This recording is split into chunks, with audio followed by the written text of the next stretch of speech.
Hi, school തുടങ്ങി. എനിക്ക് ടീച്ചേഴ്സിനോടും school മാനേജറിനോടും ചെറിയ റിക്വസ്റ്റ് ഉണ്ട്. കാരണം പേരൻസ് ഒക്കെ കണ്ടുപിടിക്കുന്നതിന് മുമ്പ് ആദ്യം ഷോർട്ട് സൈഡ് പവർ കണ്ടുപിടിക്കുന്ന ടീച്ചേഴ്സാണ്. ഞങ്ങളുടെ ഒപ്റ്റോമെട്രിസ്റ്റിൻ്റെ റോള് ആദ്യമായിട്ട് എടുക്കുന്ന ടീച്ചേഴ്സാണ്.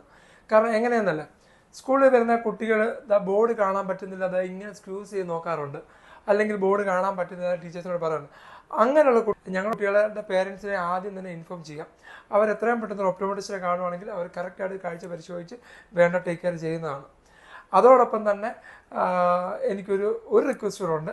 മറ്റൊന്നുമല്ല, ഈ നമ്മുടെ സ്കൂളിലെ പ്രെയറും നാഷണൽ ആന്തവും കഴിയുമ്പോൾ ഒരു കണ്ണിനൊരു എക്സസൈസ് കൊടുക്കുകയാണെങ്കിൽ നാളെ അത് പവർ കൂടാതിരിക്കാനും ഒരു ഐ മസിൽസ് ഒക്കെ സ്ട്രെങ്തൻ ചെയ്യാനും നല്ലതാണെന്ന് തോന്നുന്നു, ഈ യോഗയൊക്കെ ചെയ്യുന്നവർ തന്നെ.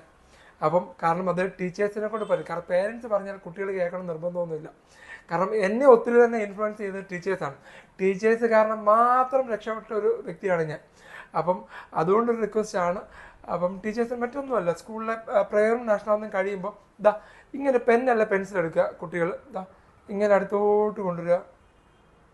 ഒരു സ്ഥലമാകുമ്പോൾ ബ്ലർ ആകും, അവിടെ വെച്ച് കണ്ണ് മൂടുക, പെന്ന് താഴോട്ട് കൊണ്ടുപോവുക, ദൂരെയുള്ള ഒബ്ജക്റ്റ് നോക്കുക, വീണ്ടും ചെയ്യുക, നിയർ ചെയ്യുക, പിന്നെ ഡിസ്റ്റൻറ്റ് നോക്കുക, നിയർ ചെയ്യുക, ഡിസ്റ്റൻറ്റ് നോക്കുക. അങ്ങനെ ഒരു 10 to 20 ടൈംസ് ചെയ്യുക. ഇതൊരു എക്സസൈസ്. ഇത് കൺവെർജൻസ് നല്ല സ്ട്രോങ് ആക്കാൻ വേണ്ടിയിട്ടാണ്. പിന്നെ ഉള്ളത് നമ്മുടെ ഐ മൂവ്മെൻറ്റ്സ് ആണ്. ഈ ഒരു കോർണറിലോട്ട് നോക്കുക, ഇവിടെ നേരെ ഈ ഒരു കോർണർ, പിന്നെ സുപ്പീരിയർ,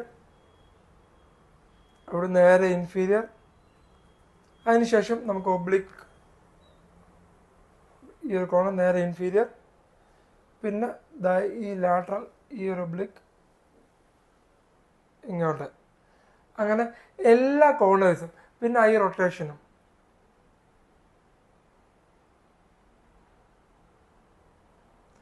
ഇങ്ങനെ ഇത്രയും ചെയ്യുമ്പോൾ നമുക്ക് കണ്ണിന് 7-14 മസിൽസ് ഉണ്ട്. ഇത് വീട്ടിൽ ഇരുന്ന് ചെയ്യാൻ പറഞ്ഞാൽ ആരും ചെയ്യത്തില്ല. അത് സ്കൂളിൽ ടീച്ചർ പറഞ്ഞാൽ ഉറപ്പായിട്ടും അവർ ചെയ്യും, ആ കുട്ടികളെല്ലാവരും.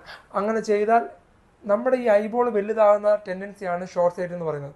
നമ്മുടെ ബോഡിയിലെ മസിൽസ് സ്ട്രെങ്തൻ ചെയ്യുന്നത് തന്നെ നമ്മുടെ ഈ മസിൽസിനെ സ്ട്രെങ്തൻ ചെയ്യുവാണെങ്കിൽ ചിലപ്പോൾ നമ്മുടെ പവർ കൂടാതിരിക്കാനും ചിലപ്പോൾ പവർ കുറയാനും അതല്ല എങ്കിൽ സ്റ്റേബിൾ ആവാനുള്ള സാധ്യത കൂടുതലായിട്ടാണ് ഞാൻ മനസ്സിലാക്കുന്നത്. അപ്പം ഇതൊന്ന് ചെയ്യാൻ പറ്റുമെങ്കിൽ നല്ലതായിരുന്നു. Thank you.